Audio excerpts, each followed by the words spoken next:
In this video, I am going to talk about this 1 foot. This is a 1/4 inch foot with a guide.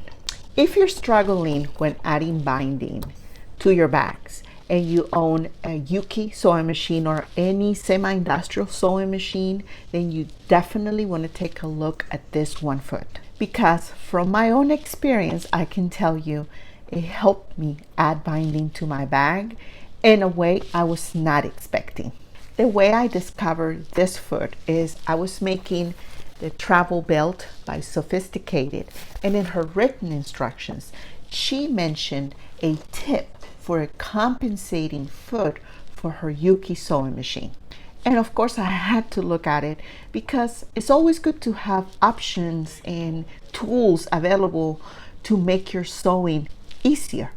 In her written instructions, the pattern designer mentioned that this 1 foot is great for adding binding. And I was like, what? This is just a 1/4 inch foot with a guide. How much difference could it really make? And I was thinking that because, of course, we have all seen those feet that are specially created for adding binding. You see them for the Juki machine and for your domestic sewing machines, any brand you have. There's always a foot that is specifically for adding binding. And this one does not look like that. So I was questioning it. How would this be any different or better? So I decided, you know what? It wouldn't hurt. Let me order it and try it.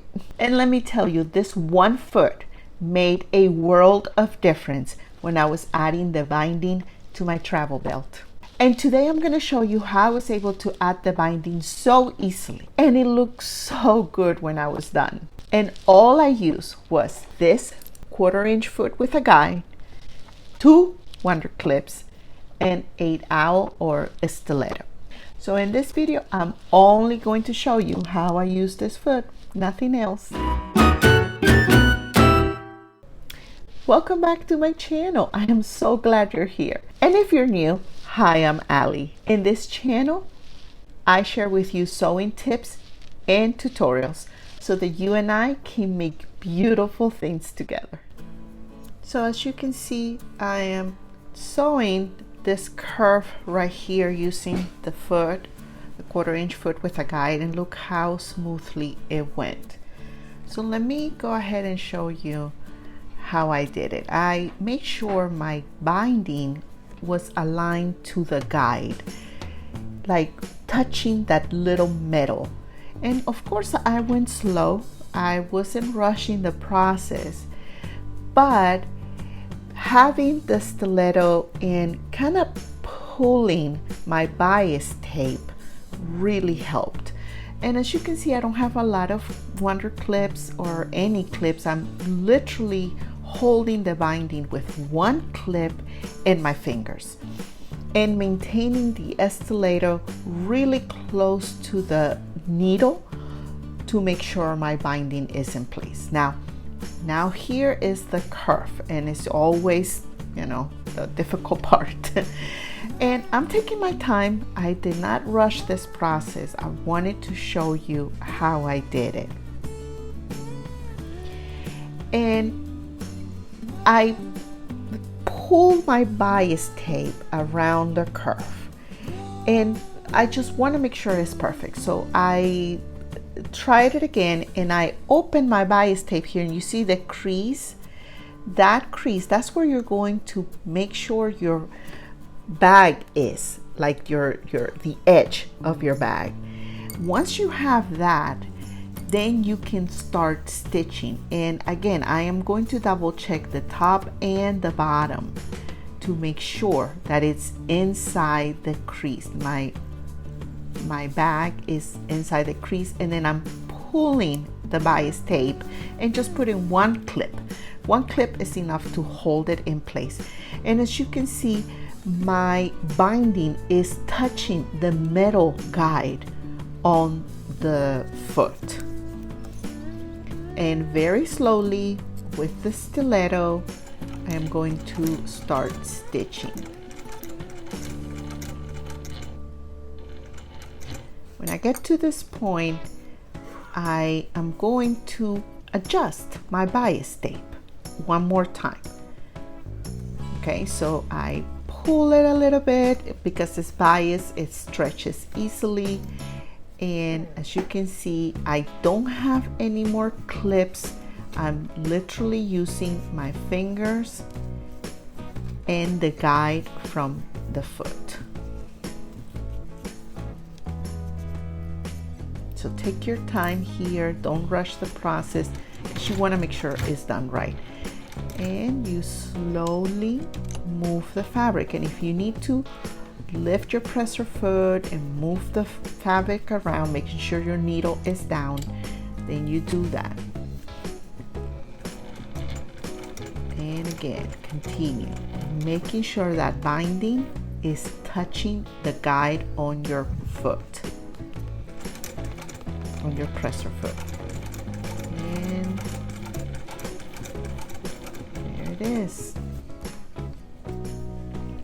Now we're going to do the exact same thing, just stretching the bias tape to make sure it's snug around the corners, and put in one wonder clip to hold it in place for me.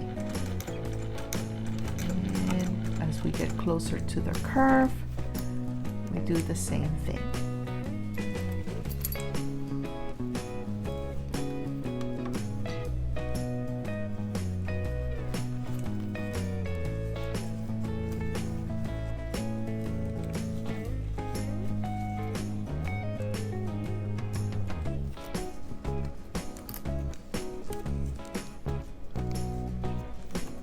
I should have grabbed my escalator now, but I didn't. But, oh, there it is. Okay. The escalator really helps keep the fabric in place as close as possible to the needle, so you don't, hurt yourself. But lifting the presser foot and moving the bag around as the needle down really helps as well.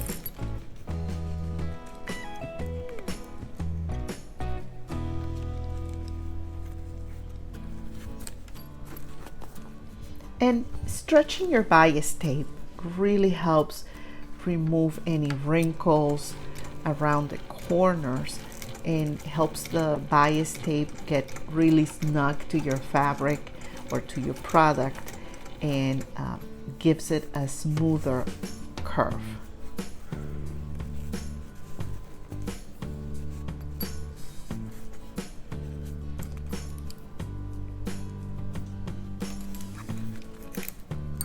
And as you can see, now I'm on the straight side of the bag, which is always the easiest part.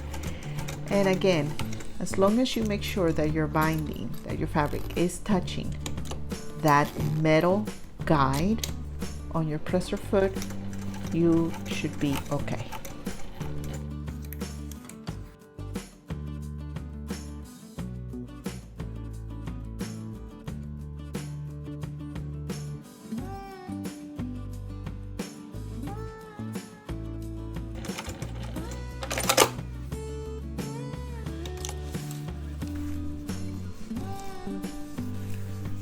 Great, right? Look how nice it looks. Very, very nice. I'm very happy with the end results. Wasn't it easy? Of course, everything with practice gets better. However, this was actually easier than I expected to be. I hope this video really helped you, and if you have any questions for me, please leave them down in the comments. If you want additional sewing tips or tutorials, check out my next video here. Ciao!